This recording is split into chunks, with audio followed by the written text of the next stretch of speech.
le frère Davina, donc bienvenue sur la chaîne. N'hésitez pas à liker et partager pour que donner de la force à la chaîne. Et pensez aussi à la petite cloche pour vous abonner et ne louper aucun de nos live notifications.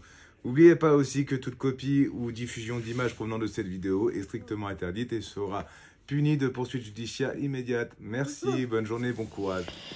Coucou mes petites elfes, alors pour les éveiller, on sait très bien qui est Louis XIV, d'accord, donc n'ayons pas peur des mots, l'antichrist, voilà, donc je vais faire ce tirage pour savoir avec quel démon il travaille, voilà, donc ceux qui ont peur de ce genre de vidéo, je vous demande de la quitter, parce que le but est pas d'en avoir peur, le but est de connaître les archanges que je tire après pour savoir comment combattre ces démons et avec quel archange. Voilà, pour savoir comment prier. Et pour info, je rappelle qu'il y a 3 cardinaux qui n'ont pas voulu assister à cette mascarade et n'ont pas voulu assister au conclave. Voilà.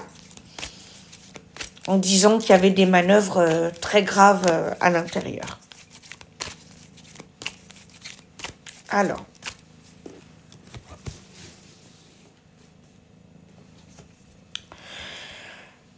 Premier démon, Snabok. Snabok est un bâtisseur spécialiste des constructions de tours et de châteaux. Il est dit ignoble car il fait souffrir les personnes blessées en faisant pourrir leurs blessures et en favorisant leur infection par les vers.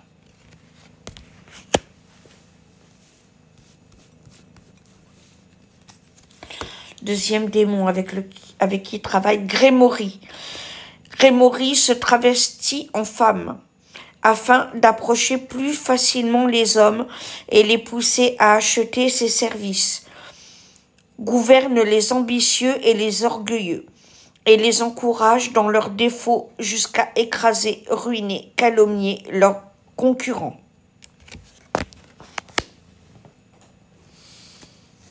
Troisième démon, les Rakas. Les Rakas incitent au grand combat et fait s'infecter les blessures jusqu'à la pourriture, marquée en enfer. Ils surpassent les démons dans la diffamation et les témoignages calomnieux.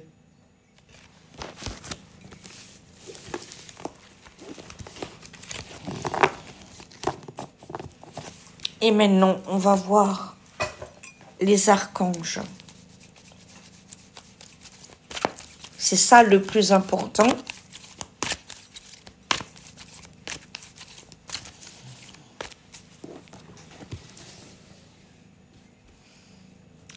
L'archange a prié pour combattre Sabnok et Aniel. Amour, intelligence, protection, liés au courage, à la persévérance, à la bravoure, à la vertu. Donne détermination, force et volonté à ceux qui veulent agir pour le bien.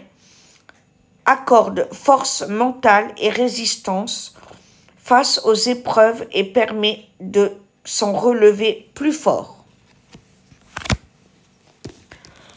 Deuxième archange à invoquer contre Grémory, c'est Ariel, symbole de révélation de l'enseignement initiatique, de l'intuition et des rêves prémonitoires, ouvre l'invisible au surnaturel, donne la clairvoyance et la sensibilité de la finesse dans les ressentis aux autres, donne des forces pour réaliser un projet.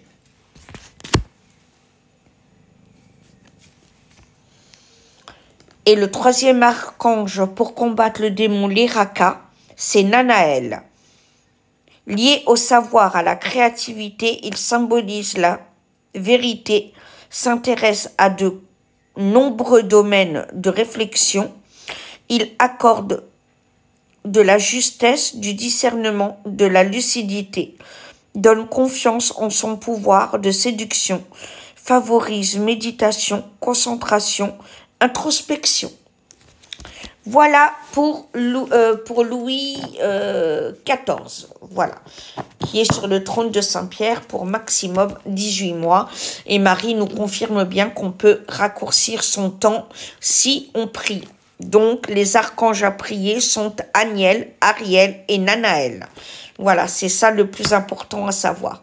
Gros bisous, je vous embrasse bien fort. Et je vous dis à tout à l'heure en live.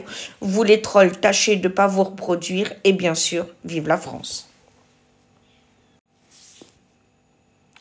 Alors, pardon, on parle bien du pape Léon XIV, pas Louis XIV, Léon. Excusez-moi, j'ai tellement l'habitude de parler d'histoire avec Lancelot. Voilà, on parle bien du pape Léon XIV. Voilà, excusez-moi pour l'erreur. Bisous.